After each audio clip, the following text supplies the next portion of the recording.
कहते हैं दिल्ली दिल बरों की है, दिल जलों की है। कहते तो ये भी हैं कि दिल्ली दिल फरेबों की भी है। और लकी यानी कि लक्ष्मण लाल अग्रवाल में ये सारे गुण मौजूद थे। लोग उसकी शक्ल को देखकर ही कह देते थे, अबे दिल्ली से हो क्या? लकी वैसे दिखने में स्मार्ट और अट्रैक्टिव था, पर जेब से खस्ता हालत होने की वजह से रहता बेहद सिंपल तरीके से था।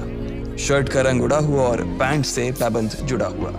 कहने को तो उसकी उम्र के लड़के दिल्ली की सड़कों पर रात को मोटर बाइक दौड़ाते थे, लेकिन लकी उर्फ लक्ष्मण लाल अग्रवाल सिर्फ कमरे से कॉलेज में पढ़ाई और गर्लफ्रेंड डिम्पल के साथ थोड़ा वक्त बिताना, फिर कॉलेज से दुकान, दुकान से जब होम डिलीवरी आए तो वहाँ, और फिर घर चला जाता था। हाँ, कभी कभी जब वो किसी लड़के को खाली सड़क पर मोटर बाइक दंदनाते हुए देखता तो कहता, एक दिन अपना टाइम भी आएगा जब मैं चश्मा लगाकर बैठूंगा और पीछे डिम्पल को बैठाऊंगा। देखना, जब वो मेरी कमर में अपना हाथ कसेगी और मैं तेजी से मोटरसाइकिल को इंडिया गेट के आसपास दौड़ाऊंगा तो सारे दिल्ली का दिल हम दोनों को देखकर चलेगा। दुकान में रखा हुआ बर्नॉल भी काम नहीं आएगा। लकी ने कहा और अपने हाथ में बर्नॉल की क्रीम को दबा दिया। जैसे ही उसने क्रीम को दबाया, उसका क्रीम बाहर आ गई। अबे गधे, क्या कर रहा है? वो कोई स्पंज की गेंद है क्या जो उसे दबा रहा है? दुकान के मालिक ने उससे फटकारते हुए कहा और उसके सर पर एक चपत लगा दी। Sorry sir. लकी ने अपना सिर बचाते हुए कहा। वो करोल बाग में स्थित एक छोटी सी मेडिकल स्टोर पर काम करता था। उसकी दुकान का नाम था चमन मेडिकल स्टोर और उसके ओनर का नाम था चमन लाल। लकी पिछले 5 साल से इन्हीं की दुकान पर काम कर रहा था। यहाँ इस छोटी सी शॉप पर काम करना उसकी मजबूरी थी। लाइफ में कंगाली की वजह से उसे कॉलेज में पढ़ाई पूरी करने के लिए पार्ट टाइम जॉब करना था। उसने कई अच्छी जगह अच्छी तनख्वाह की नौकरी ढूंढी पर नहीं मिली और वो इस मेडिकल स्टोर पर ही अटक गया। गधे, अब इसके पैसे क्या तेरा बाप भरेगा? कटेगा। इसका पैसा भी तेरी तनख्वाह से कटेगा और एमआरपी से डबल रेट में कटेगा। चमन ने अपने दांतों को किचमिचाते हुए कहा।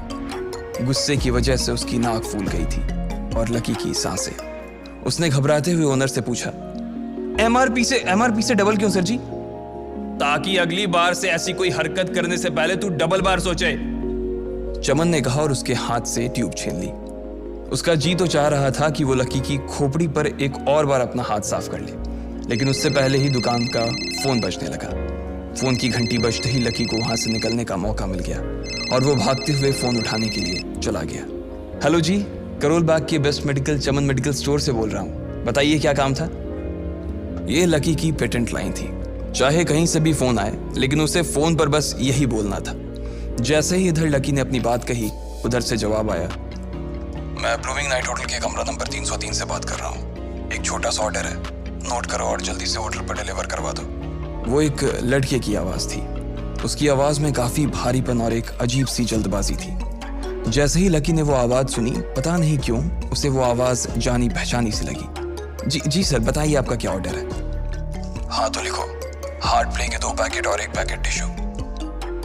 लकी, जो कि अपना पेन लेकर खड़ा था, हार्ट प्ले का नाम सुनते ही झिझक गया। असल में हार्ट प्ले नाम का एक कंडोम आता था और इसलिए उसका नाम सुनते ही लकी शर्मा गया था। इतने साल से भी मेडिकल की स्टोर पर काम करने के बाद उसे इन चीज़ों का नाम सुनने में शर्म आती थी। हेलो भाई, लिखा कि नहीं लिखा? उस आदमी ने फिर से लकी से पूछा। जी सर, लिख लिया सर, लिख लिया। लकी ने खिसिया कर हंसते हुए कहा। लिख लिया तो फिर लेकर निकल, उस लड़के ने कहा। उसकी आवाज़ सुनकर ना जाने ऐसा क्यों लग रहा था कि वो बहुत बड़ा आदमी था। जी सर, मैं सर, लेकिन सर बाहर तो बारिश हो रही है, लकी ने कहा। उसने देखा कि बाहर बहुत तेज़ बारिश हो रही थी। उनकी दुकान के सामने पानी भर गया था और तेज़ हवाओं की वजह से चमन मेडिकल स्टोर का बोर्ड भी गिर गया था।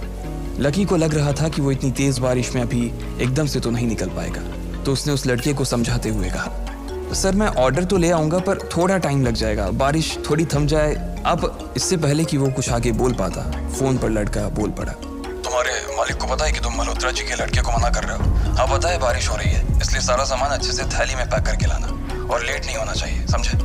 उस लड़के ने कहा और इससे पहले कि लकी आगे कुछ कह पाता, उसने फ़ोन काट दिया। उधर से लकी के दुकान का ओनर उसे घूर कर देखा जा रहा था। लकी के हाथ में पेन और पेपर देखकर ही वो समझ गया था कि उसके पास कोई ऑर्डर आया था। आज वैसे भी इतनी बरसात होने की वजह से सुबह से इक्का दुक्का ग्राहक ही दुकान पर आए थे। ऐसे में उसकी दुकान का मालिक एक भी ऑर्डर को छोड़ना नहीं चाहता था। वो लकी को देख रहा था और लकी बारिश की ओर देख रहा था। बारिश का बहाना नहीं चलेगा, जाना पड़ेगा, चमन लाल ने कहा।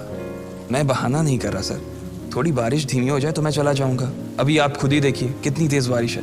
वो पता नहीं कोई मिस्टर मल्होत्रा का कोई बेटा कुछ ज्यादा ही जल्दी में था, मैं साइकिल से तो पहुंच नहीं पाऊंगा इतनी जल्दी। लकी ने उनकी ओर देखते हुए कहा। क्या कहा? मिस्टर मल्होत्रा जी का बेटा? तू मेरी दुकान बंद करवाएगा क्या? अभी क्या भी निकल उनका ऑर्डर लेके, वो हमारे बहुत पुराने कस्टमर है, चमन ने कहा। पर लकी ने कहा ही था कि चमन बोला। पर कुछ नहीं, तू मेरी मोटरसाइकिल ले जा, उसने गुस्से में कहा। अरे सर जी, 200 के ऑर्डर में मुश्किल से 40 रुपए बचेंगे, इससे 3 गुने का तो पेट्रोल ही लग जाएगा, और अगर गाड़ी रास्ते में बंद हो गई तो अलग से खर्चा, लकी ने समझाते हुए कहा। वो जानता था कि उसका मालिक इन सब बातों पर ध्यान नहीं देने वाला। चमन लाल बोला। कोई बात नहीं, तू जा, चाहे जो हो जाए ग्राहक नाराज नहीं होना चाहिए, और वैसे भी वो मल्होत्रा जी का बेटा है। चमन लाल ने मोटरसाइकिल की चाबी लकी की ओर उछालते हुए कहा। लकी ने चाबी ली। उसे देखकर उसके अंदर मिक्स फीलिंग आ गई। एक तो वो बहुत खुश हुआ कि बड़े दिनों बाद बाइक चलाने को मिलेगी, पर वहीं दूसरी तरफ दुखी इसलिए हुआ कि बाइक मिली भी तो ऐसी तेज बारिश में, अगर खराब हो गई तो इसकी चपत भी उसके सिर पर ही पड़ेगी। वो मुंह लटकाकर रेनकोट और हेलमेट पहनते हुए वहां से निकल गया। बाहर आकर बाइक को देखा तो लकी ने मन में सोचा, चलो ठीक है, जो होगा देखा जाएगा, कम से कम बाइक तो चलाने को मिल रही है। दरअसल लकी इतने साल काम करने के बाद भी अपने लिए एक मोटरसाइकिल नहीं ले पाया था। लकी की तनख्वाह ही इतनी भर थी कि सिर्फ उसके कमरे का किराया, उसकी साइकिल में डालने वाली हवा का खर्च, बिजली पानी का बिल और डिम्पल के साथ महीने में 1-2 बार बाहर खाने का खर्चा ही निकल पाता था। उसे डिम्पल की कही बात अक्सर याद आती थी। लकी, अगर अगले 2 महीने में तूने बाइक नहीं खरीदी ना तो मैं तेरे से ब्रेकअप कर लूंगी, देखना। असल में डिम्पल को लकी के साथ बाइक पर घूमने की बड़ी तमन्ना थी। लकी की इस उजाड़ जिंदगी में एक वही तो थी जिसके लिए जिंदा रहने को उसका जी चाहता था। जब भी वो उससे बाइक की बात करती तो लकी डिम्पल की इस बात को हंसकर टाल देता था।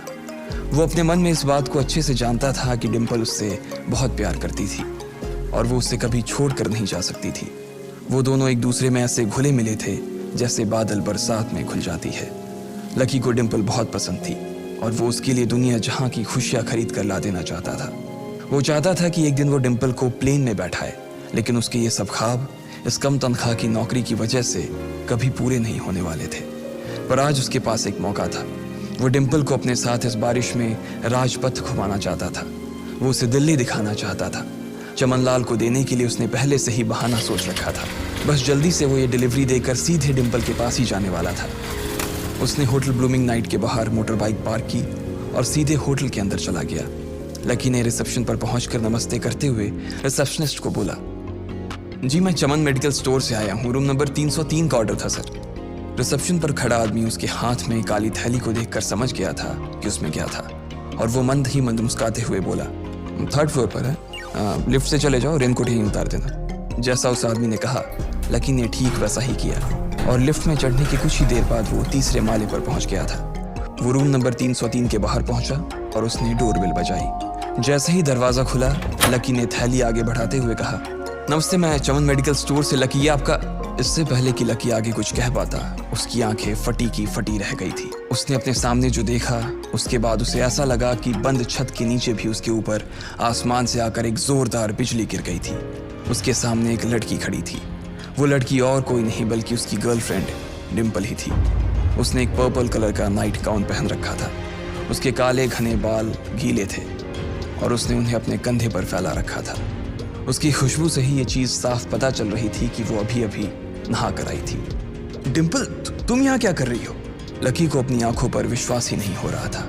उसने 2 बार अपनी पलकें झपका कर देखा, लेकिन दोनों बार ही उसे अपने सामने डिम्पल ही नजर आई। तुम यहाँ क्या मेरा पीछा करते हुए आए हो लकी? डिम्पल ने उल्टा उसी के ऊपर पलटवार करते हुए कहा। लकी को देखकर उसके दिल की धड़कन भी तेज हो गई थी। उसे उम्मीद नहीं थी कि लकी यहाँ आ जाएगा। उसने ना तो सुबह से उसे फोन किया था और ना ही उसके मैसेज का कोई जवाब दिया था। वो अपने मन में सोच कर बैठी थी कि वो अगले दिन खुद ही उससे मिलकर बोल देगी कि उसकी तबीयत खराब थी। डिम्पल बेबी, क्या हो गया है? किससे बात कर रही हो? अचानक से एक गबरू जवान सा लड़का दरवाजे के पास आकर खड़ा हो गया था। उसने बनियान पहन रखी थी।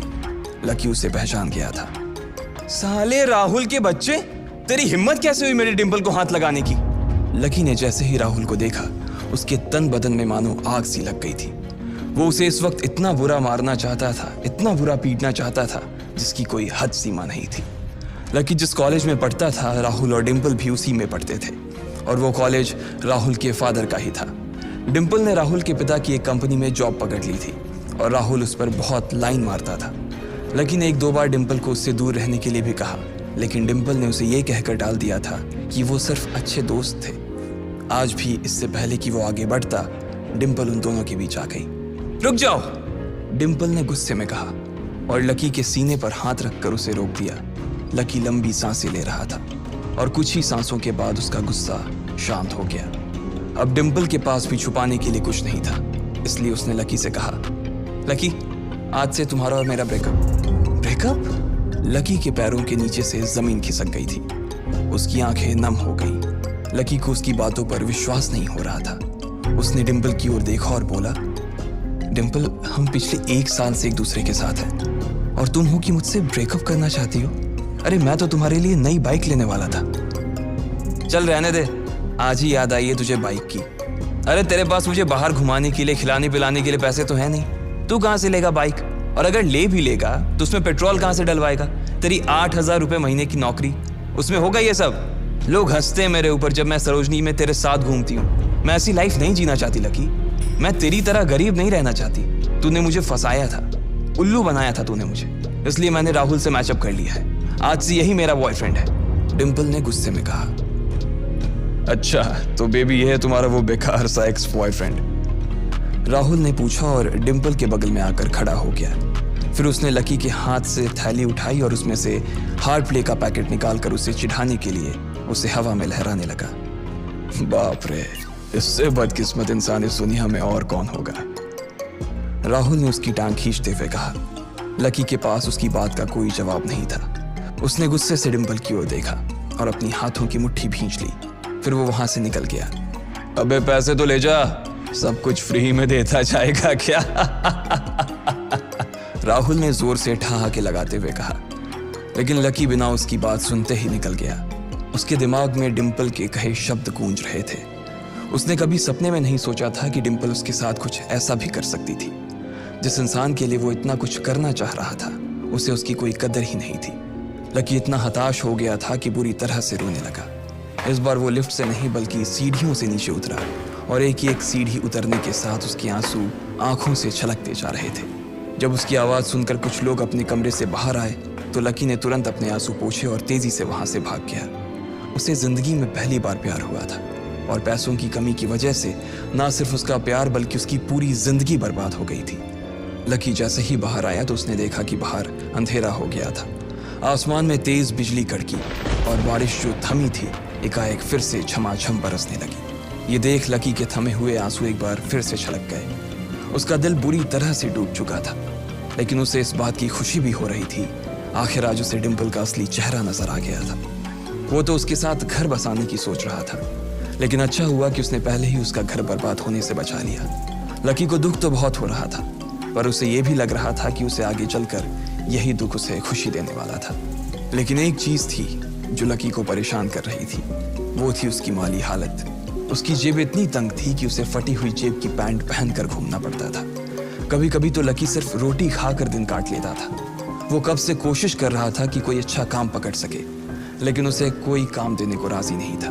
उसने टूटे हुए दिल को दिलासा देते हुए मन में सोचा कि डिम्पल पर खर्च होने वाले पैसे बच जाने से शायद उसके हालत सुधर जाएंगे, पर फिर भी वो रातों रात रईस नहीं हो जाने वाला था। उसने ऊपर आसमान की ओर देखा और जोर से चिल्लाया, अगर इतना ही अनलकी बनाना था तो फिर नाम लकी क्यों रखा भगवान? वो जितनी जोर से चिल्ला सकता था उतनी जोर से चिल्लाया। उसकी आवाज से आसपास खड़े लोग एक बार तो डर गए थे। लकी ऊपर ही देख रहा था और उसके आंसू बारिश के पानी के साथ मिल गए थे। जैसे ही वो फूट कर रोने को था, तभी उसके फोन पर एक मैसेज आया। जैसे ही लकी ने अपना फोन निकालकर उस मैसेज को पढ़ना शुरू किया, उसकी तो आंखें ही चमक गई। अचानक उसके आंसू हंसी में बदल गए और वो जोर जोर से वहीं सड़क पर नाचने लगा। उस मैसेज में लिखा था, परिवार की रिसर्च और परिवार के निर्णय के हिसाब से अग्रवाल परिवार का वारिस लक्ष्मण लाल अग्रवाल उर्फ लकी ने गरीबी अभ्यास की परीक्षा को पास कर लिया है और आज से ही वो उस जमीन और उस जायदाद का मालिक हो जाएगा जो परिवार ने उसके नाम कर रखी थी। ये एक ऐसा मैसेज था आखिर कौन था लकी? क्या थी उसकी असलियत? और वो कैसे रातों रात ही अनलकी से लकी हो गया था? इन सारे सवालों के जवाब अगर आप जानते हैं तो प्लीज़ कमेंट बॉक्स में कमेंट करके हमें भी बताएं। और आगे की कहानी जानने के लिए हमारे साथ सुनते रहें